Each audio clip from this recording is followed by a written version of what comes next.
بسم اللہ الرحمن الرحیم۔ رسول خدا نے فرمایا، ماہ رمضان میں اگر کوئی شخص یہ دعا پڑھتا ہے تو اللہ تعالیٰ قیامت کے دن اس کے تمام گناہوں کو معاف فرما دے گا۔ دعا ہے، اللہم ادخل علی اہل القبور السرور، اے اللہ ان کو جو اپنی قبروں میں ہیں ان کو شاد کر دے۔ اللہم اغن کل فقیر، اے اللہ ہر محتاج کو غنی کر دے۔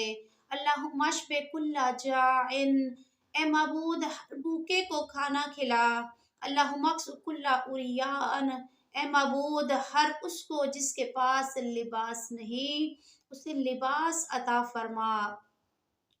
اللہم اقض دین کل مدین، اے معبود ہر مقروض کے قرض کو ادا فرما۔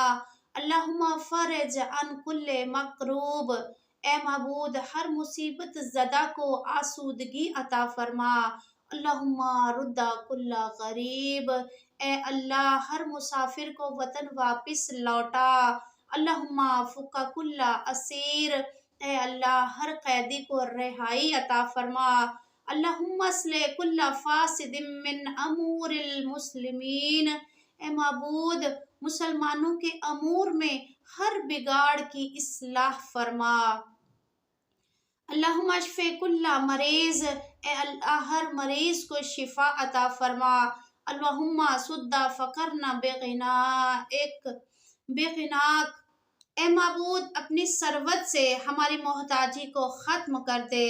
اللہم غیر سوء حالنا بحسن حالک، اے معبود ہماری بدحالی کو خوشحالی میں بدل دے۔ اللہم اقض عنا الدین واغننا من الفقر انک علی کل شیء قدیر، اے معبود ہمیں اپنے قرض ادا کرنے کی توفیق عطا فرما اور ہمیں محتاجی سے بچا۔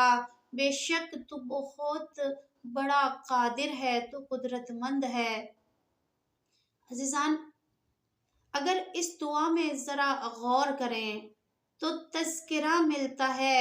سب سے پہلے رسول خدا نے بندوں کی رہنمائی فرمائی اور کہا کہ جب بھی دعا مانگو تو اس طرح کہو کہ اے پروردگار جو قبروں میں ہیں ان کو شاد کر دے، جو محتاج ہیں انہیں غنی کر دے، ہر بھوکے کو کھانا دے دے، ہر اس کو جس کے پاس لباس نہیں اسے لباس عطا فرما، مقروض کا قرض ادا فرما، مصیبت زدہ کو آسودگی عطا فرما، مسافر کو وطن واپس لوٹا، قیدی کو رہائی عطا فرما، مسلمانوں کے امور کی کہ جن میں بگاڑ پیدا ہو گیا ہے ان کی اصلاح فرما، مریضوں کو شفا عطا فرما، جو حاجت مند ہیں انہیں ثروت مند بنا، ہماری بدحالی کو خوشحالی میں بدل دے، ہمارے قرض کو ادا فرما اور ہمیں محتاجی سے بچا۔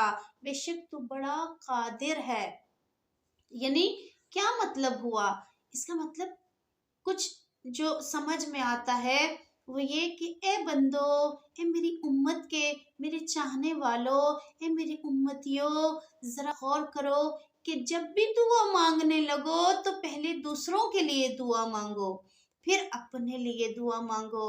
وہ شخص جو پہلے دوسروں کے لیے دعا مانگتا ہے اللہ تعالیٰ پہلے اس کے اپنے حق میں دعا کو قبول کرتا ہے، پھر دوسروں کے حق میں دعا قبول ہوتی ہے۔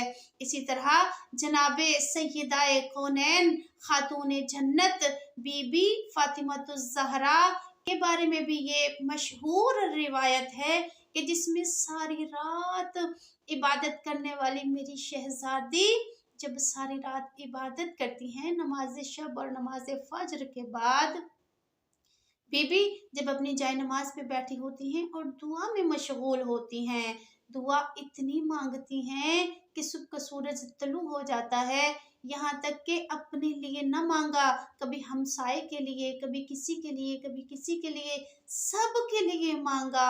اس وقت امام حسن مجتبیٰ کمسنی کے عالم میں جو پاس ہی ہیں پوچھتے ہیں، اے مادر گرامی آپ نے سب کے لیے دعا مانگی، اپنے لیے کچھ نہیں مانگا؟ تو بی بی نے بتایا کہ پہلے دوسروں کا حق ہے، بعد میں اپنا حق ہے، اور اگر میں یوں ہی کہوں کہ وہ فاطمہ زہرا کہ جس کو اللہ نے سیدۃ النساء العالمین بنایا ہے، کہ جس کو اللہ نے بابا دیے، تو وہ تمام کائنات کے سردار رسول خدا دیے، جن کو شوہر ملے تو علی مرتضیٰ جیسے ملے، اور جن کو اولاد ملی تو حسنین جوانان جنت کے سرداروں جیسی، اور جن کو بیٹیاں ملی تو زینب و ام کلثوم جیسی۔ یہ فاطمہ زہرا جو اللہ کی کنی سے خاص ہے، جس کو اللہ نے فاطمہ زہرا بنایا ہے، سب کے لیے دعا مانگتی ہیں۔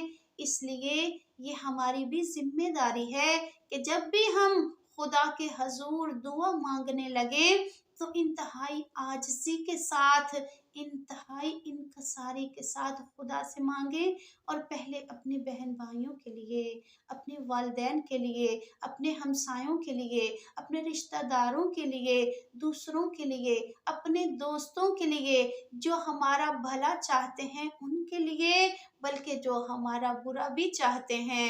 اگر کوئی ہم سے حسد کینہ بغض بھی رکھتا ہے، اگر کوئی ہمارے خلاف بھی بات کرتا ہے تو اس کے لیے بھی دعا مانگیں۔ خدا جب دیکھے گا کہ یہ دوسرے کے حق میں اچھائی کر رہا ہے تو مجھے وہ نعمتیں بھی عطا کرے گا جو میری قسمت میں نہیں ہیں۔